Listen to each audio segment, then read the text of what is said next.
Olá, essa aula é sobre ASICs, DSPs e VLW, na nossa jornada de fazer uma abordagem bottom-up em sistemas embarcados. Então, a gente está de maneira devagar, subindo os níveis, e o nosso próximo nível é sistemas operacionais, mas a gente ainda tem algumas coisas para ver aqui.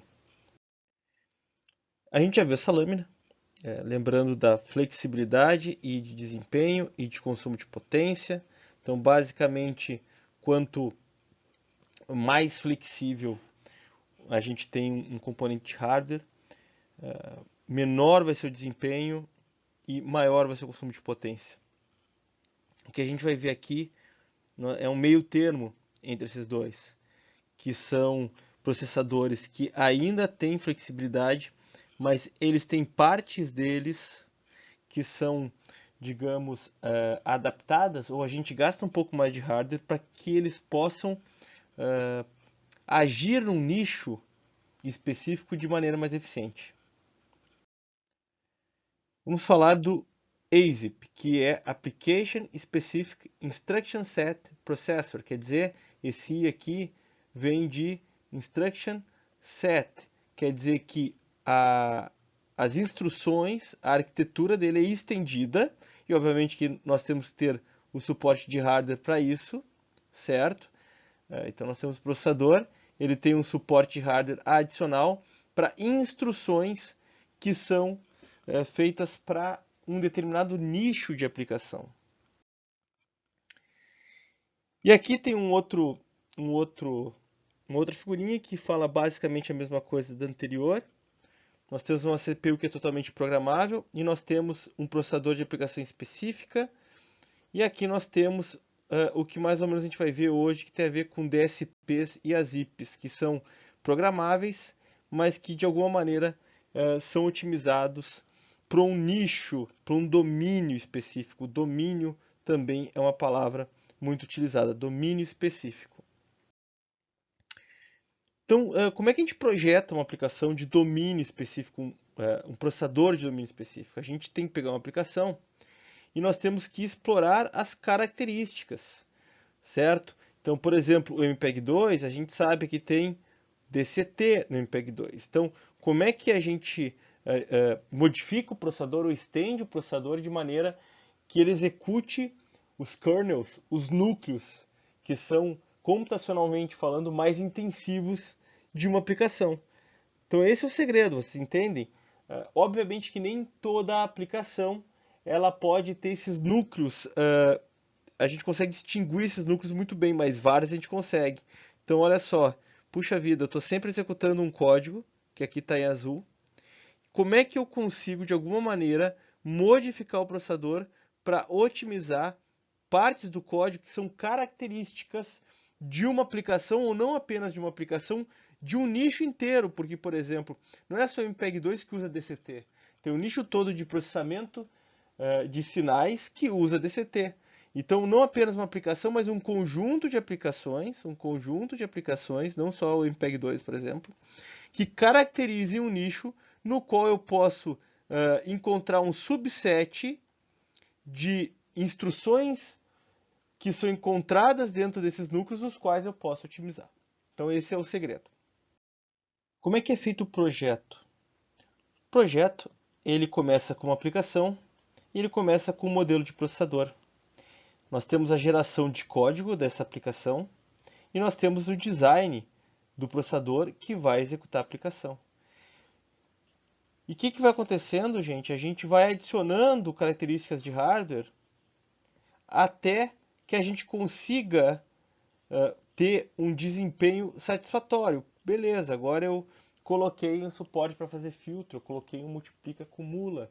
Eu fui colocando operações a mais no meu processador original, no meu hardware original, até que ele encontre o desempenho satisfatório.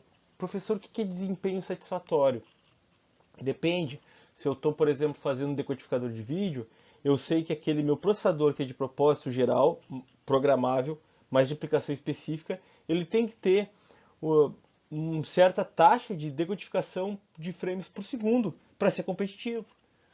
Então, novamente, o nicho de aplicação também ajuda nesse critério de o que é suficiente, certo? Nisso aqui, ó. O que é suficiente. Se não for o suficiente, analisa a aplicação de novo e vê o que otimiza. Quando a gente está fazendo software, é a mesma coisa. Quando vocês precisam otimizar o software, vocês não podem sair loucamente tentando otimizar qualquer parte do software. O que vocês fazem? Vocês fazem um profiling do software para tentar identificar quais são, por exemplo, as funções mais executadas. Se 90% do tempo de um programa gasta em uma ou duas funções, gente, gastamos tempo. O que é o tempo? Nosso tempo de projeto, otimizando aquelas funções. Então, a gente tem que ter essa noção e o projeto de um processador, ele parte dessa premissa. Eu vou repetir isso, que nem todo nicho ele tem essas partes facilmente identificáveis. E nem sempre eu consigo otimizar uma aplicação aqui, e eu tenho uma outra aplicação aqui. Nem sempre eu consigo colocá-las, uni-las num nicho específico. Quer dizer, as instruções para otimizar esta aplicação vai ser totalmente diferente das instruções para otimizar essa aplicação. E aí a gente tem que analisar muito bem se economicamente falando, comercialmente falando, vale a pena fazer um processador específico para uma aplicação, que eu posso dizer para vocês que historicamente não. Qual é o ASIP mais famoso? É o ASIP de DSP, de processamento digital de sinais. Esse sim, por quê? Porque esse ataca várias aplicações, e quando tu ataca várias aplicações, tu obviamente tem um mercado maior que tu pode explorar e que o produto vai ser vendido. Um exemplo que não deu muito certo, mas eu gosto de deixar aqui e falar rapidamente, é um processador da Tensilica, que foi lançado em 2004, e ele é configurável. Por quê? É parecido com a ideia do ARM, mas ainda mais flexível. Porque eu tenho processador base, e na hora que eu compro a Tensilica, eu posso escolher partes que eu vou colocar no processador, certo? Então isso aqui é uma fotinho do processador, é antigo, a ideia é legal. Então notem que eu tenho aí a base ISA, que é a base do processador, que não é configurável. Ele é configurável, não é configurável, porque uma vez que eu compro configurado eu não mudo mais. Eu tenho funções configuráveis e eu tenho funções opcionais, certo? Ele levou o ARM a um passo adiante. O ARM tem poucos blocos quando tu compra da ARM que tu pode colocar ou tirar. Esse aqui levou a um passo adicional. E o mais interessante, então eu tenho as funções básicas, um RISC de 32 bits com 5 ou 7 estágios e tal. É um processador parecido em instruções com o nosso MIPS estendido, que a gente bem conhece, é uma extensão do MIPS. Tem banco de registradores que pode ser configurável, quer dizer, eu posso escolher o número de registradores que vai ter, eu posso escolher o número de unidades de Lutissor, latência de memória. E tem opcionais, como por exemplo um multiplica acumula ou instruções DSP. Isso aqui, na verdade, é parecido com o que tem o ARM. O ARM também, se a gente pensar que o ARM tem...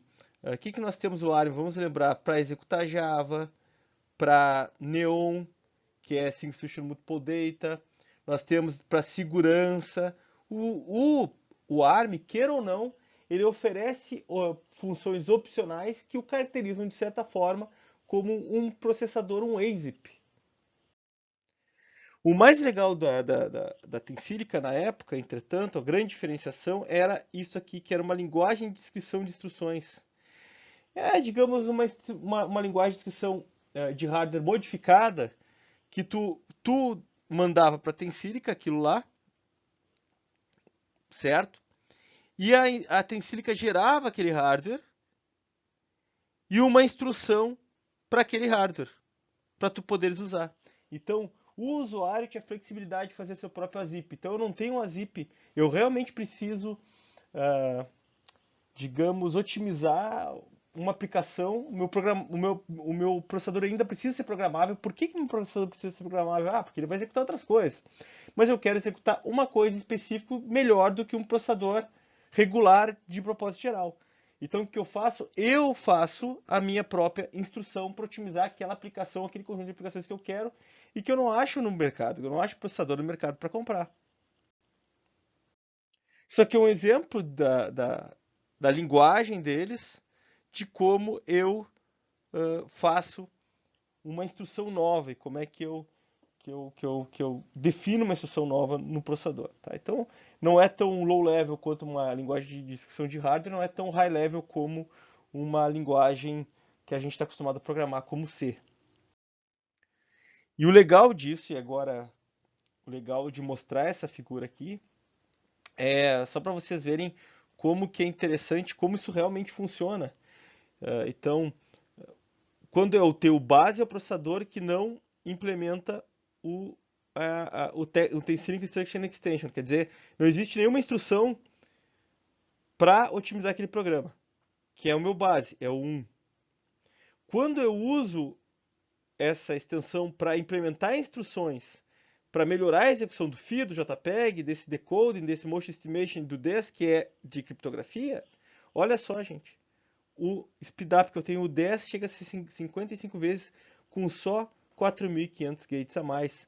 O motion estimation com só 1.000 gates a mais. Claro, eu estou gastando um pouco de hardware, mas eu estou fazendo uma aplicação específica ser acelerada. Professor, isso não existe mais, não deu muito certo no mercado. O que é o mais perto que eu posso chegar disso?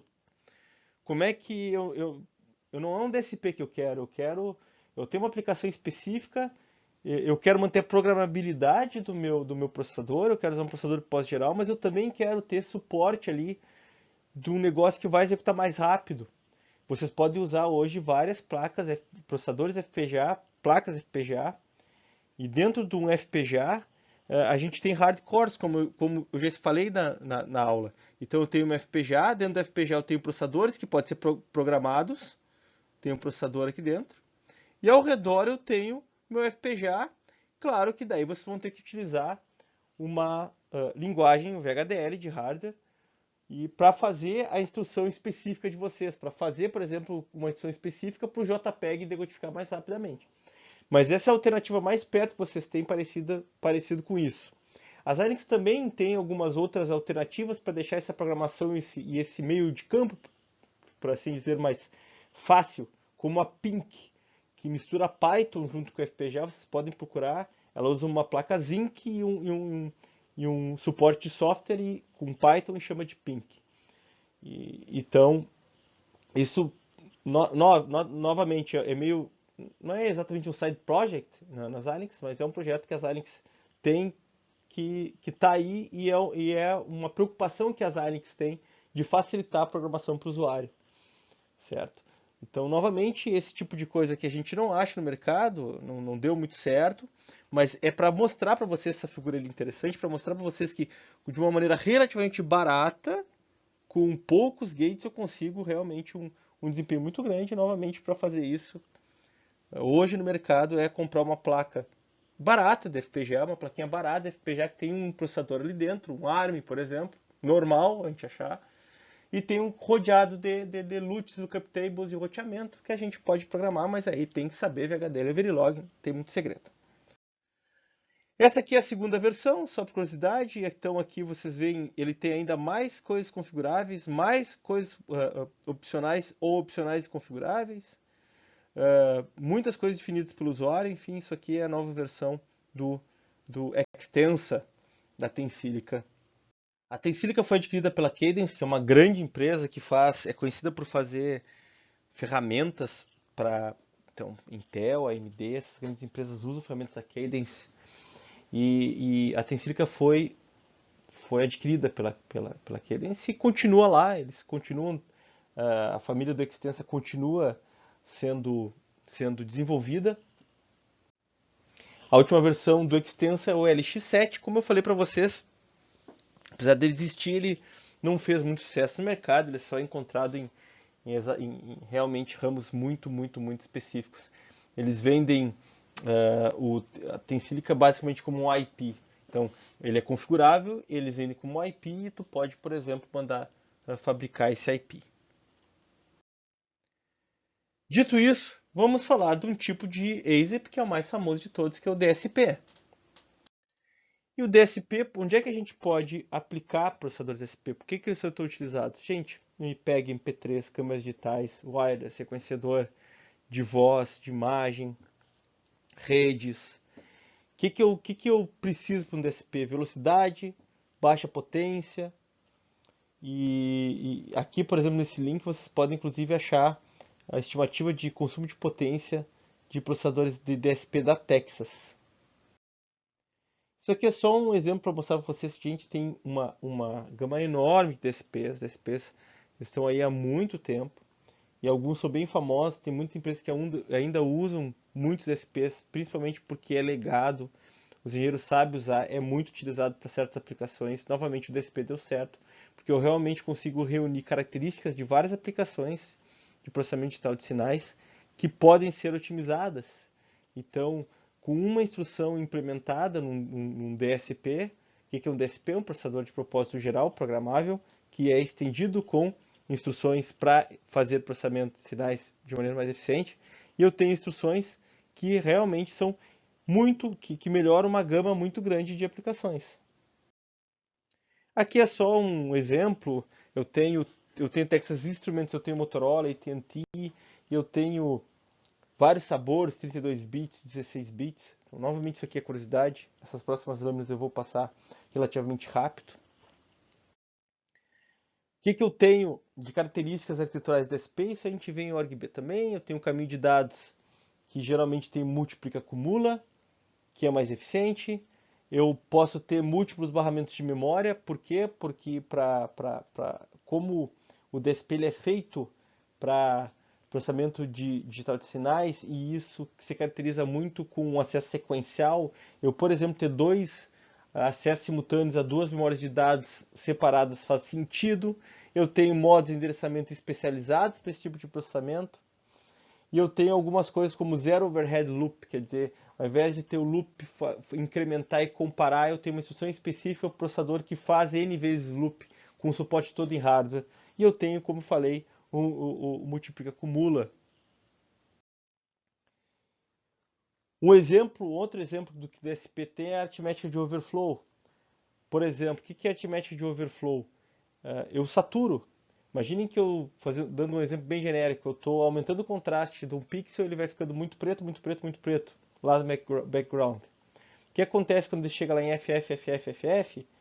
Se eu somar mais um, eu não posso overflow. Ele satura e fica em FF, FF, FF.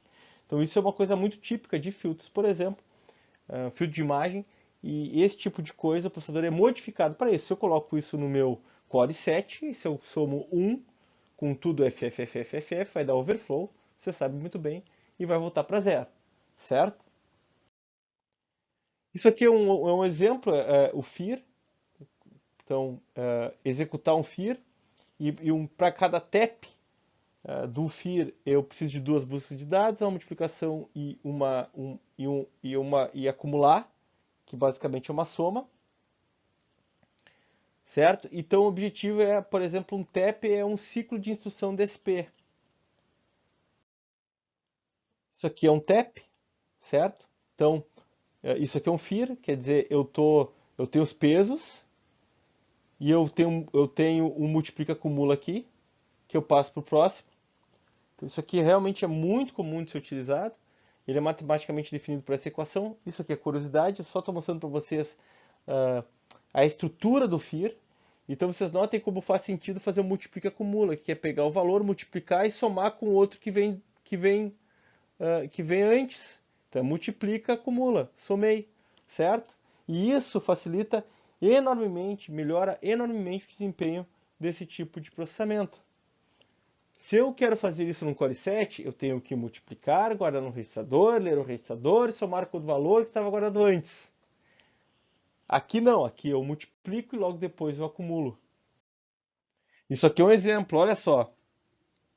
Eu tenho o meu multiplicador, eu posso inclusive dar um shift nele por várias razões. E olha o acumulador aqui que eu faço com o valor que veio no multiplicador, ó, eu já somo e já deixo acumulado. Para depois fazer o quê? Pegar o valor que veio multiplicado, somo com o que vem acumulado. Estão vendo? Tudo isso num ciclo. Tudo isso num ciclo. Certo? Eu tenho um multiplicador em cascata com uma ULA e com um acumulador. Isso a gente não acha no processador de propósito geral. E isso aqui, ó, é um da Texas, certo? Isso aqui foi tirado de um processador real. Então, o caminho de dados dele foi modificado para fazer algumas operações de maneira mais eficiente. Legal, né? Isso é muito interessante. E isso é a base do AZIP. Então, só para vocês verem, não é exatamente, eu não faço um feeder exatamente um ciclo, mas olha a quantidade. Imaginem isso se eu fizesse em processamento de geral. Olha, eu limpei o acumulador. Isso aqui é um loop, gente. Mandei repetir L times. Faço multiplica acumula do produto com o que vinha acumulado antes, certo? E aqui acumulei o produto disso aqui para depois eu usar. Então olha só, limpei o acumulador, mandei repetir n vezes, fiz o multiplica acumula, guardei, volto para depois eu utilizar. Olha, eu estou chutando, mas assim um loop, quantas instruções eu preciso? Eu preciso de um back, eu preciso lá em cima, antes eu preciso fazer o load de um registrador, depois eu tenho que fazer um back, depois eu tenho que incrementar o registrador, tem que ter mais um jump, caso seja verdadeiro ou falso, dependendo de como o back fez. Aí seriam 3 instruções ao invés de uma aqui. Aí com multiplica acumula, aí eu teria que pegar o valor acumulado do registrador, multiplicar, guardar em outro, pegar o valor acumulado, somar, guardar. Então notem, e cada isso num ciclo. Aqui não, ó. Aqui eu faço o loop com zero overhead, é por isso se chama zero overhead loop. E aqui eu já faço o multiplica acumula. Novamente, é o caminho de dados modificado. Por quê? Porque eu analisei a aplicação, foi o que eu expliquei lá em cima. Foi analisada a aplicação e eles viram que esse tipo de operação ia facilitar e muito, e facilita, tanto que DSP é um sucesso de mercado. Talvez tenha caído um pouco por causa, inclusive, de, por exemplo, a ARM começar a dar suporte, mas a gente vai ver, por exemplo, que no MPSoC da Qualcomm nós temos o Hexagon, e o Hexagon é um DSP da Qualcomm que é utilizado no MPSoC da Qualcomm, e muita gente, muitos de vocês têm Qualcomm dentro do celular de vocês, talvez vocês nem saibam. E esse aqui é o caminho de dados do, de um outro DSP. Novamente aqui, eu estou aqui na hora vendo, gente. Ó, o multiplicador com o somador, ó, para o multiplica acumula. Aqui a lógica de saturação, estão vendo? Ó, saturação, certo? Então, é um caminho de dados que vocês vão ver, é um pouco diferente do caminho de dados de um processador normal. Olha só, gente, ó. O que está acontecendo aqui? Ó? Eu tenho 2 barramentos de dados. Por quê? Para eu pegar os 2 valores, o peso e o valor anterior, certo? Se vocês lembrarem da figurinha do FIR ali, faz muito sentido eu fazer isso. Então, novamente, não foi só o bloco operativo que foi mudado, mas olha só, eu tenho aqui 2 barramentos de dados diferentes para eu pegar 2 dados ao mesmo tempo, e isso definitivamente, não dessa maneira de eu mandar com endereços diferentes, não dessa maneira, definitivamente a gente não tem processador de propósito geral. Mas a ideia toda não é saber em detalhes isso, a ideia toda é eles modificar o bloco operativo, inclusive a estrutura do processador, para otimizar para um nicho específico. E o mais representativo desses nichos de ASICs, de processadores com instruções específicas para algumas coisas, são os processadores DSP. Eu falei do ARM, então o ARM tem essas instruções DSP, a gente já viu tudo isso, então aqui são só links, caso vocês tenham curiosidade, vocês vão ter o acesso ao PDF no Moodle, vocês podem acessar o PDF e clicar nesses links. E aqui tem algumas instruções da extensão de DSP do ARM, então novamente, só por curiosidade de vocês, ARM 9, isso aqui é bem, bem antigo, gente, ó, bem antigo, tá?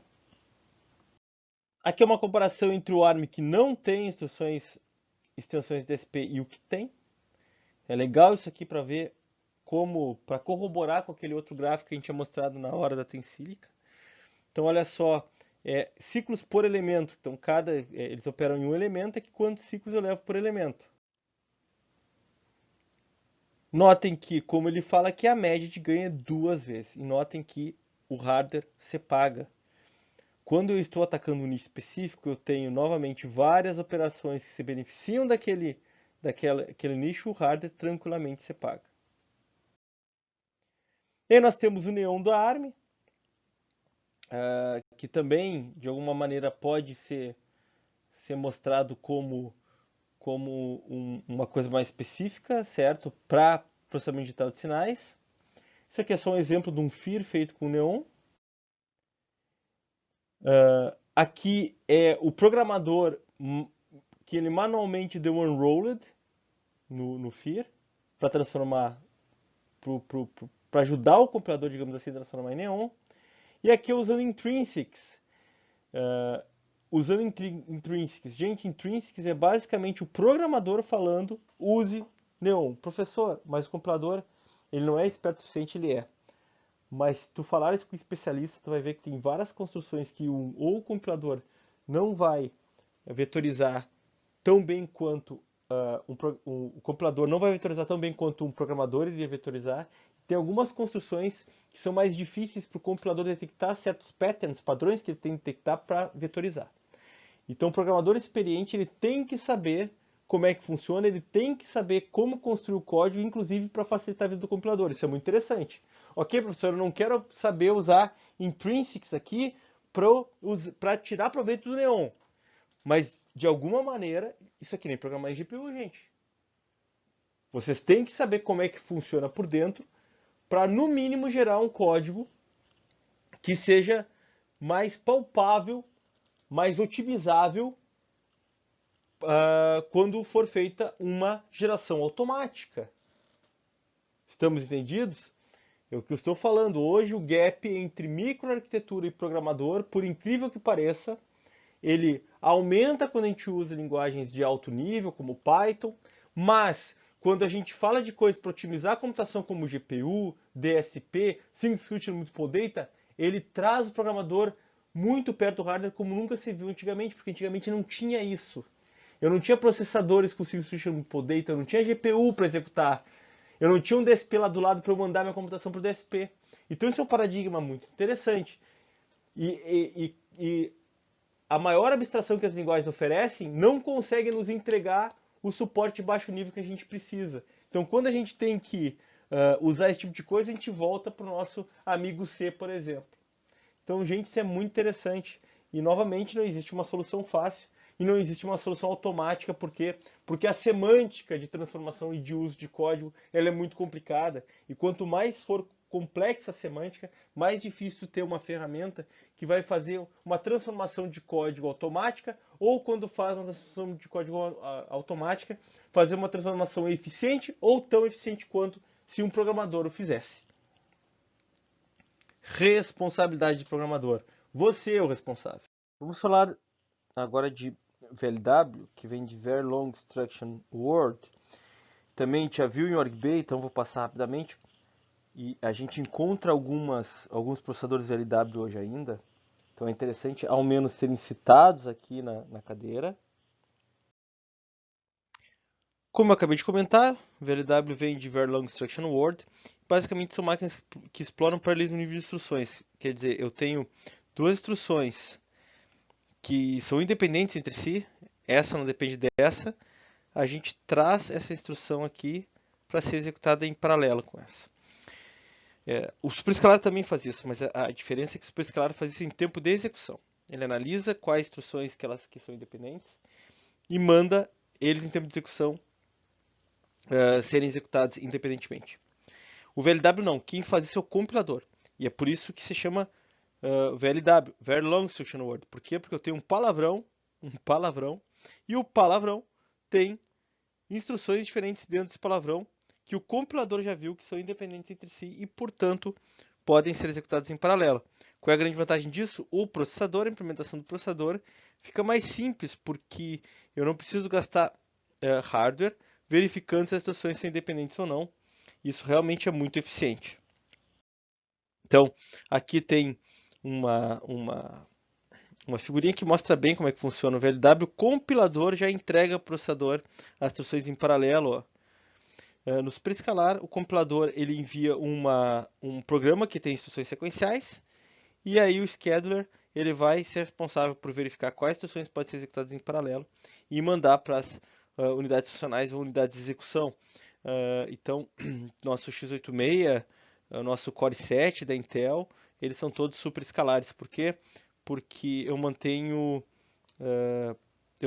compatibilidade binária com o superescalar, gente, porque o binário é sempre o mesmo, certo? O binário do programa, o meu programa, ele é sempre a mesma coisa.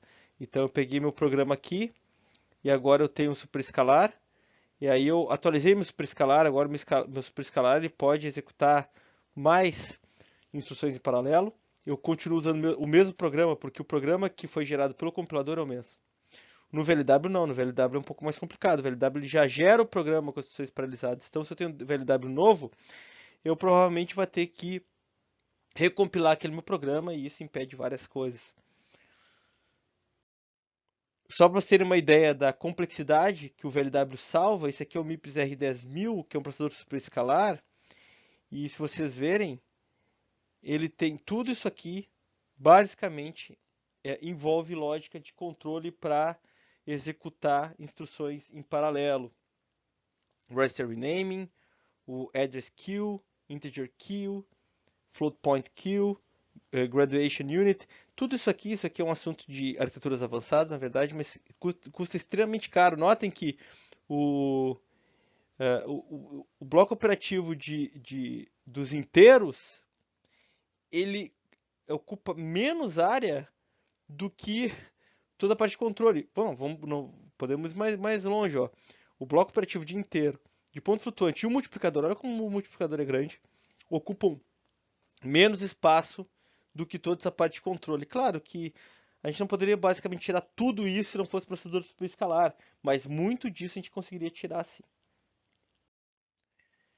Então, por que o VLW tem mais chance para embarcados? Porque embarcados a necessidade de reutilização de código não é tão grande quanto de propósito geral, certo? E claro que eu tenho o tamanho do código em VLW pode ficar um pouco maior, mas eu tenho técnicas de compactação de código do VLW também para tentar deixar esse código menor.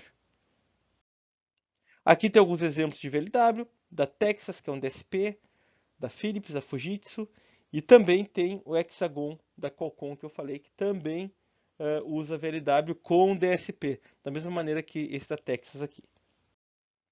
Então, isso aqui é só um exemplo como curiosidade, que é talvez o maior exemplo do sucesso comercial do VLW, talvez hoje já seja o da Qualcomm, mas é um ótimo exemplo. Tem palavras de 256 bits, quer dizer, ele tem 8 instruções de 32 bits. E também, para que aplicações de DCL, principalmente de imagens, porque ele também é um DSP. E aqui a gente tem várias versões de ponto fixo, de ponto flutuante, tá? Então, assim, isso aqui é bem interessante. É um VLW com DSP.